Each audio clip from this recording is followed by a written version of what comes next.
每一天都是一个新的开始，每一次努力都是一次跨越。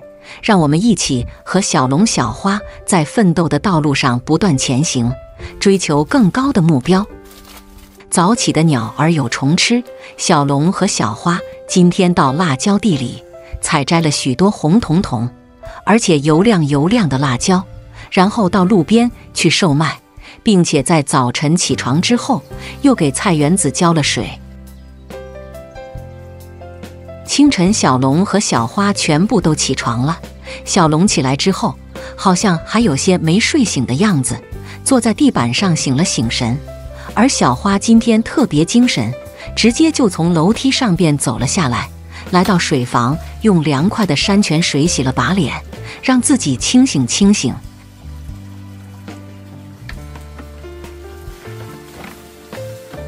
小花回到房间，将背篓背了下来，接着两个孩子便向昨天商量好的辣椒地走去。昨天他们和经常采购蔬菜的农场主达成了合作，以后他们就可以到地里边采摘完之后再回来算钱，省得每天都需要两个孩子在下午的时候和农场主进行商谈。这条路小龙和小花走的也是越发的熟悉。来到农场主的辣椒地之后，小龙和小花立刻被里边红彤彤的辣椒给吸引住了眼球。小龙和小花走进辣椒田中，蹲下身子，开始将红的鲜艳的辣椒摘下来，放到另一只手中。等到手里边满的钻上一大把的辣椒，我们才将手里边的辣椒放到背篓里边。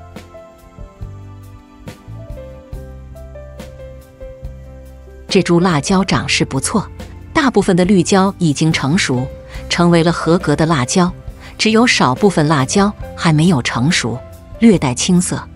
这些红彤彤的辣椒估计会很受当地人的喜欢。小龙将每株辣椒苗上的红彤彤的辣椒全部都摘下，至于一些半红半绿的，他就选择不摘，尽量选择成熟的红辣椒采摘。这次的采摘任务非常的简单，小花也可以轻易的上手。只见他们很快的就在手里边摘下一把，然后放在了背篓里边。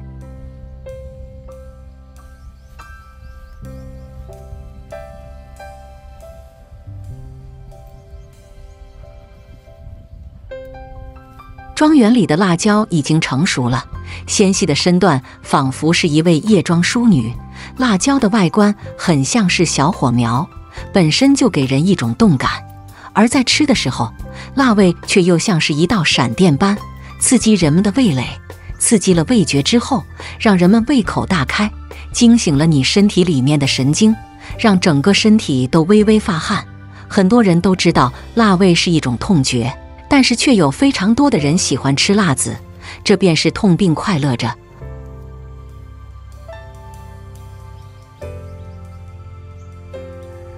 很难想象，全世界各地的人们也都大多喜欢这种植物。这种植物带来的口感是普遍的，平常的普通炒菜里放上一些辣椒，便让它被大众喜爱。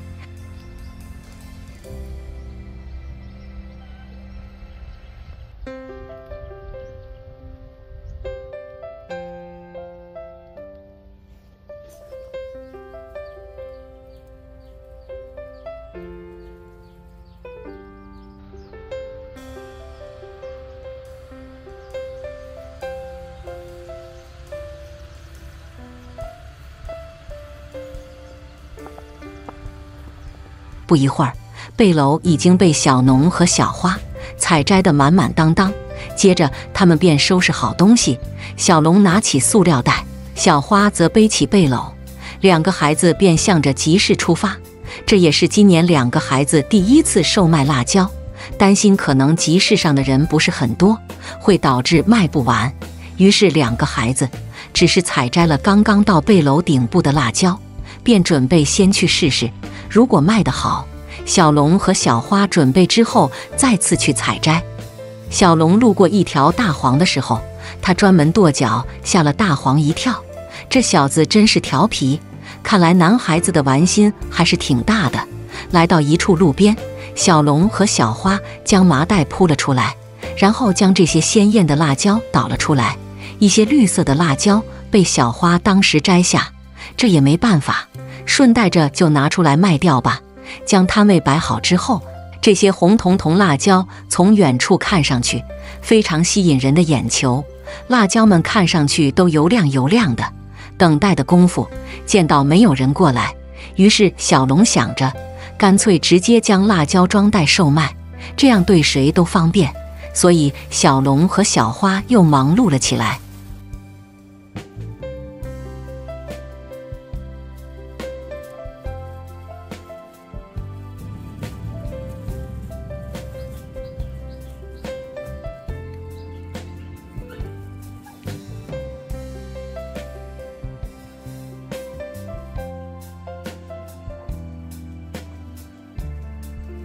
他们给每个塑料袋上都装上差不多相同数量的辣椒，然后放到一边。按袋来售卖的话，肯定是要快上许多。两个孩子今天没有吃早饭，所以现在的肚子有些饿了。他们想尽快的卖光之后，回去做一顿午饭。这些采摘出来的辣椒，也费了小龙和小花一番功夫。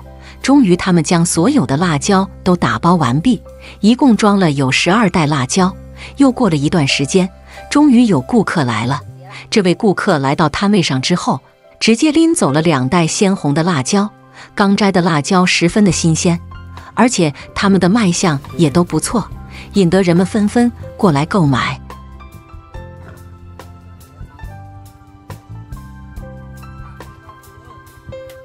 一个小朋友也被这鲜艳的颜色所吸引，拉着他的爸爸就停了下来。小朋友的爸爸最后也买走了几袋辣椒。看到人多了，人们便纷纷停下来观望一番，看看这里在进行什么活动。只不过也有不感兴趣的人，直接看清楚是卖蔬菜之后就加速走了。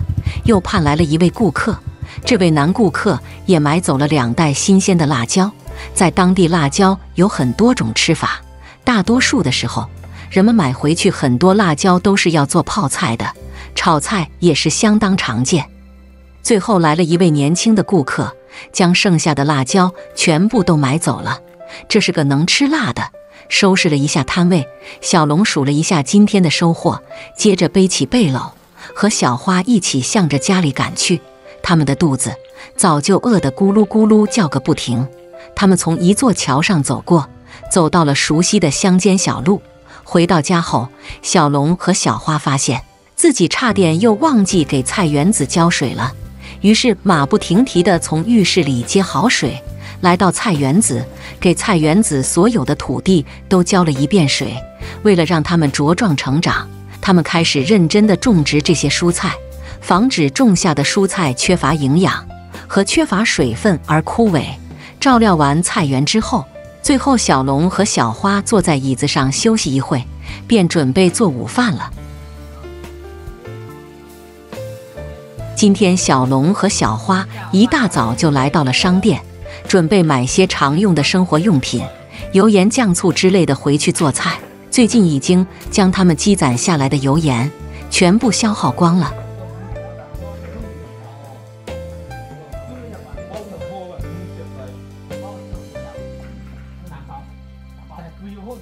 买好东西之后，两个人便顺着小路回到了家里。山路崎岖，一点都不好走，这让两个孩子奔波回来之后，便坐在椅子上休息休息。小花从背篓里边将采购回来的油盐调料全部掏了出来，放在桌面上。小花将头发理了理，擦了擦额头上的汗。小龙又让小花休息了一会，才商量着一起动手干活吧。等休息好之后，小龙和小花便开始忙碌起来，他们要为今天的午饭做准备了。小花走到菜园子里，将一些杂草拔掉。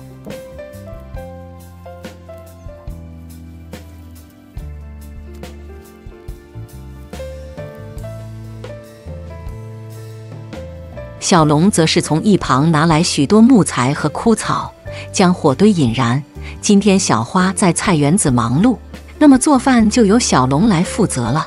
从这里的镜头我们可以看出，地里的杂草还是有很多的，每隔几天就会长出一批新的杂草，所以处理起来也是非常的麻烦。但是小龙和小花明显打定主意，要好好的将这次种下的菜苗培养得茁壮成长。上次那些没有长大的菜苗实在是太可惜了，不过毕竟也是两人没有好好照料的缘故。小龙点火点燃之后，从水房的置物架上拿下了锅和碗，回到屋内，开始从屋子里的米袋挖一些大米出来。小花这边的任务比较繁重，看来她还要忙上许久。不过今天肯定是去除不完这全部的杂草的。小龙取好米后，又来到水房，他好长时间没有淘洗过大米了。从旧房子出来的很长一段时间，淘洗大米的工作都是由小花来负责的。今天小农可以大显身手，展露一下厨艺。小龙淘洗完大米之后，就将米饭锅坐在了炉架上，然后给下边添了几根新柴，便坐在旁边开始照看起这锅饭来。小花还在地里拔着草，这些草实在是太多了。对于一些没有长大的菜苗，小花也只好忍痛将它们拔掉，因为混在一起根本难以分辨哪些是菜，哪些是草。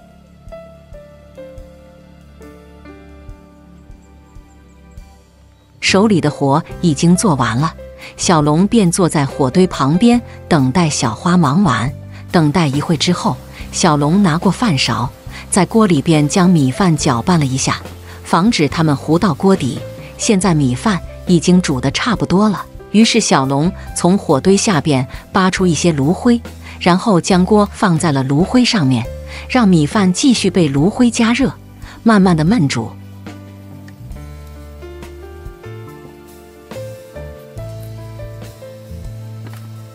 接着小龙又来到菜园，和小花准备一起将剩下的工作做完。花费了一些时间，小花从菜园子出来了。来到水房之后，小花将碗和盆清洗了一遍，揭开了另一口小锅，然后继续清洗起来。小龙则是来到一棵树边，开始采摘起这种树的树叶。有没有比较博学的观众朋友可以告诉一下大家，这是什么树叶？小龙摘下这把树叶之后，又从旁边的枝条上撕下许多相同的叶片。不愧是大山里生活的孩子，对于这些野菜都是手拿把掐，哪些能吃，哪些不能吃，小龙对这可是知道得一清二楚。小龙现在手上拿的这把叶子，估计不够2个孩子吃的。别看现在一大团，等摘下叶片，去掉枝条，也没剩下多少东西了。于是他在回去的路上，又看到合适的野菜，便继续拔了下来，拿在手里边又寻找了许多的野菜。小龙手里拿着大大的一把，开始回家了。这回2个孩子够吃一顿了。小花等到小龙回来之后，便将小绿盆拿了过来，坐在椅子上，开始将小龙拿回的菜叶子摘下来，放在盆里。小龙也随即过来，坐在小花的对面。2个孩子开始一起准备午餐所需要的食材。这些叶子处理起来非常简单，只要将它们从枝条上摘下就可以了。摘叶子的工序重复且繁琐，让小龙给自己肩膀上搭了一只刚刚摘完的枝条，想要以此逗乐小花。可是小花明显专注地摘着叶片，没有功夫搭理小龙。于是小龙也将枝条扔下，开始加快了手里的动作。耗费了一些时间，小龙和小花总算将这些叶子全部都摘了出来。小龙端着盆来到了浴室，接好水开始清洗叶子。小花走了过来，从小龙前边将另一口锅里边接了一些水，清洗一下后就拿走，放到了炉架上边，然后将木材的位置调整了一下，就起身从背篓里边掏出了之前买回来的食用油。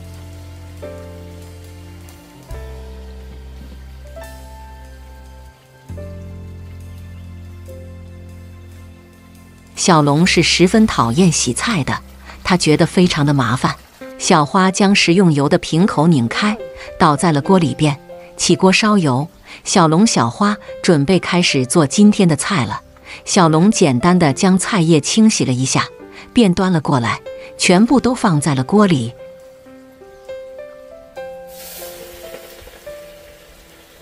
小花拿着筷子将菜向锅里边捅了捅，小龙撕开了调料袋，开始撒上了些许的调料。这回他们的调料齐全了，连盐都买了一袋。小龙和小花应该是把家里边的鸭蛋吃光了，所以今天也没有往菜里边打2颗鸭蛋，估摸着饭菜很快就会被做熟。小花起身到置物架里边，将碗筷拿出来，摆在旁边的桌子上，然后也坐到了靠近火堆的地方。一阵风突然吹来，将烟吹向了小花的脸，小花被烟迷了眼睛，赶快躲到一边。之后2人便静静地等待午餐。鸭蛋吃完之后，2个人的午餐便变得有些简单了，这回只有一些野菜和米饭。看到小龙已经准备将锅端起来，小花则是到一旁摘了许多草叶，然后垫到锅的2边，将米饭锅端到了桌子旁。小龙架着菜锅端了下来，接着小花用勺子将菜锅里的野菜全部都盛到碗里边。小龙则是给2个人盛好了米饭，小花将盛好的菜碗放在了桌面，然后将筷子的位置重新摆正，然后过去帮小龙一起盛起了米饭。马上开饭了，今天的午餐就是简单的青菜和米饭搭配。不过小龙和小花也是过惯了苦日子的，虽然又恢复了粗茶淡饭的日子，但是他们也没有嫌弃，依旧大口大口地扒着米饭。这次的菜里边因为加了好几种调料，吃起来也比以前香上了不少。于是2个孩子快速地将这顿饭消灭光后，便端着锅碗来到了浴室。看来今天他们又要勤劳一回了。小龙在盆里边将碗筷洗干净，小花则是将锅里边接好水，也许是天热了，怕碗筷放下招苍蝇之类的虫子吧。接着2个孩子又将桌椅搬起，将院子里的灰尘向外边扫了一遍。打扫干净之后，孩子们又可以迎来一个清闲的下午。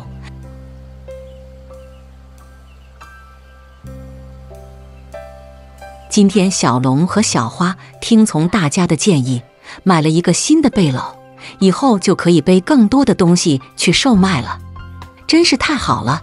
然后又采摘了许多的芭蕉去贩卖。这回2个孩子贩卖芭蕉的时候，还保持了芭蕉上连着芭蕉花，这回看起来倒是挺新鲜的。最后小花还把家里的卫生打扫了一下。早起的鸟儿有虫吃，小龙早上很早就起床了，而摄像师来的时候，小花也从房间里出来了，等待小花洗漱完成。小龙和小花说了一下今天的计划，于是2个孩子就开始行动起来。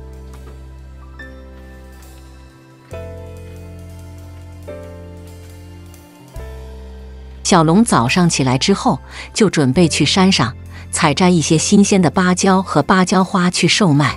小龙从小花的背篓中掏出了柴刀，在前边用柴刀开路，防止有什么蛇虫鼠蚁蹦出来咬伤2人。小龙穿过一片树林，来到了芭蕉林中，手起刀落，开始快速地砍倒一棵芭蕉树。2人将芭蕉树上的芭蕉和芭蕉花一起采摘下来，然后向着下一个长有芭蕉和芭蕉花的芭蕉树走去。附近的山势比较崎岖坎坷，小龙和小花走起路来也需要非常注意脚下。他们接着来到另一棵芭蕉树下，小龙卖力地将这棵芭蕉树砍倒，小花走到前边，从芭蕉树上摘下一个芭蕉递给小龙，小花又用柴刀将芭蕉树顶部的芭蕉花也摘了下来。小龙又放到了背篓里边，因为这株芭蕉树上的芭蕉实在是太小了，所以2个孩子只采摘了芭蕉花，便向着下一棵芭蕉树走去。这些芭蕉和香蕉比起来造型奇特，个个都像一个小胖子，而香蕉则是像一个身体修长、正在弯腰的瘦子。芭蕉还有许多用处，它们容易培养，而且繁殖力强，病虫害少，产量高。这些芭蕉在地上的假茎和肥大的叶片都是养猪的好饲料，而且叶片用来生味，猪也很喜欢吃，还省着做熟食的麻烦。而且今天小龙和小花处理起芭蕉来，也是换了一种方式，他们将芭蕉花和芭蕉连着干，一起整个采摘下来，准备用这种另类的卖法，看看能否吸引来更多的顾客，也顺便给他们留下一些地摊与众不同的印象。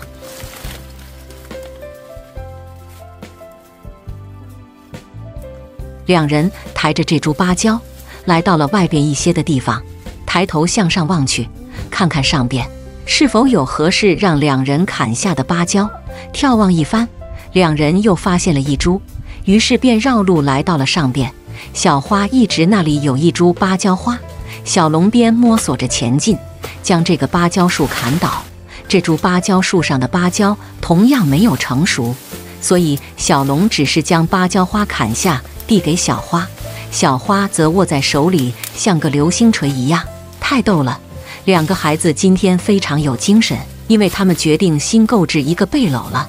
摄像师最近经常和他们反映，关心他们的观众朋友们建议小农和小花新购置一个背篓，所以他们商量了2天，决定今天售卖完山货水果之后，就去购买一个新的背篓。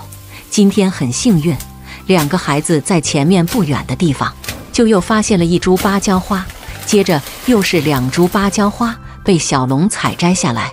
为了摘得更多一些，小龙和小花继续向上攀爬而去。他们又看到一株芭蕉花，然后小龙再次挥刀将它砍倒了。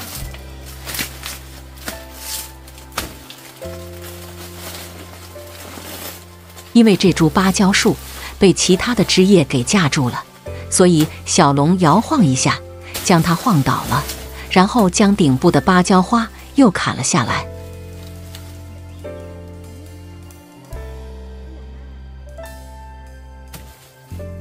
这株芭蕉花已经快要开花了，比起未盛开的芭蕉花就有些丑陋了，龇牙咧嘴的。这回两个孩子感觉应该是没有别的芭蕉花了，于是便向着下面走去。他们的背篓和其他的芭蕉花还在下边，摄像师在一旁提醒着小龙和小花，一定要注意脚下，不要摔倒。两个孩子也是来到了背篓附近，将这些新采摘来的芭蕉花放到了里边。小花将芭蕉花的长杆子折去，让它们放在背篓里，无需占用太多的地方。小龙则是到一旁，将2株完整的芭蕉拿了过来，接着就是收拾背篓，准备下山售卖了。小龙坐在一旁，等待小花将这些芭蕉放置妥当，然后收拾好其他东西，便准备向着集市出发了。小龙扛起芭蕉串，问小花自己像不像扛着一个火箭炮。小花白了他一眼，没吱声，却把旁边的摄像师给逗乐了。下山的路不好，所以小龙和小花小心翼翼的，一点一点地向着山下挪步。我们看到小花背着背篓，竖着一个芭蕉花，就像一个通讯兵背着通讯器一样。两个孩子就像打仗归来的士兵一样，太逗了，让两个孩子走在路上也不禁看到对方的样子，笑出了声。扛着这么重的东西，小龙和小花总算是来到了山脚下。这片熟悉的小溪里又游过了一群大白鹅，走了崎岖的山路，然后渡过冰凉的溪水。小龙和小花来到了熟悉的公路上，顺着公路来到了一处路边，决定就是这里了。小龙便将麻袋铺了下来，将芭蕉和芭蕉花从背篓里拿了出来，放在了地摊上。当地有不少人其实是没有见过芭蕉和芭蕉花整体的样子的，所以也被眼前的这些奇怪东西所吸引。不一会的功夫，就有一个顾客上门，但是他没有买成串的芭蕉，而是买走了2颗芭蕉花。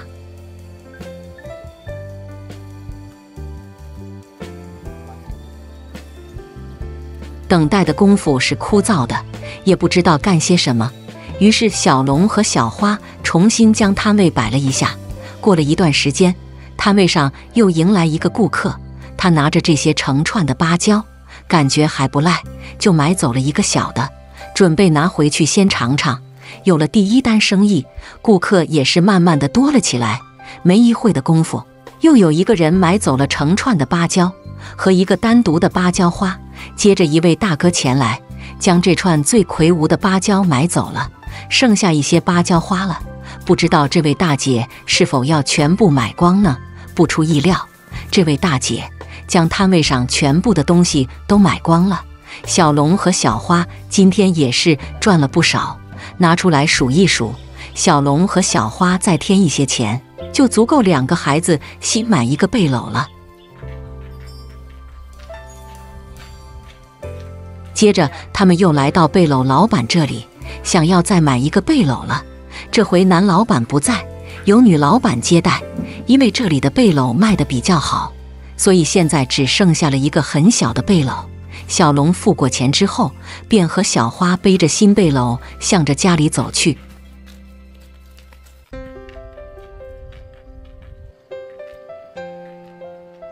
回到家之后，小龙将背篓放在了椅子上，有些失望。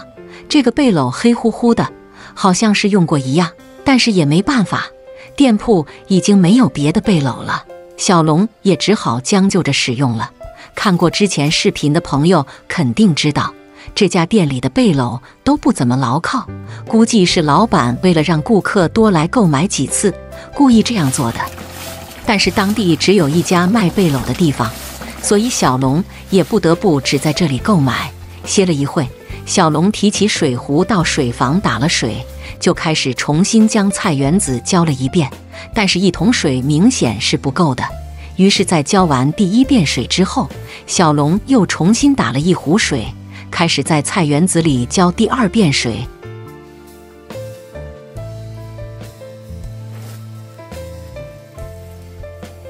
小花拿着扫帚回到家里，开始打扫家里的灰尘。这些留有缝隙的主板上，灰尘一扫便漏到了下边。只是这些地板看起来已经有些旧了，过段时间2个孩子说不准会重新将地板翻新一遍。菜园子里小龙也在卖力地浇着，小菜基本已经快要浇完了。小花这边也将房屋打扫了一遍，拖着扫把来到了阁楼下边。以前2个孩子经常用一个背篓和一个麻袋去背东西，其实很早之前就有朋友们建议让小龙和小花去买一个新的背篓，但是他们之所以没有购买，就是因为这个背篓实在太容易坏了。看过我以前视频的老观众肯定知道，他们的背篓已经坏了好几次了，每一次的背篓损坏都要他们花费一些钱去老板那里重新购买一个。也有朋友说让他们自己编一个背篓，可是自己编一个背篓还是比较难的。别看2个孩子编墙面编得非常的精致，但是背篓这种比较细致的东西是个技术活，2个孩子如果做得不结实，有可能在运输的过程中就将自己采摘下的山货水果撒在一地，那到时候就给自己添乱了。为了保险起见，2个孩子还是买了现成的背篓。收拾完家后，小龙和小花又坐在椅子上，开始享受起这清闲的时光。感谢大家的收看，我们下期再见。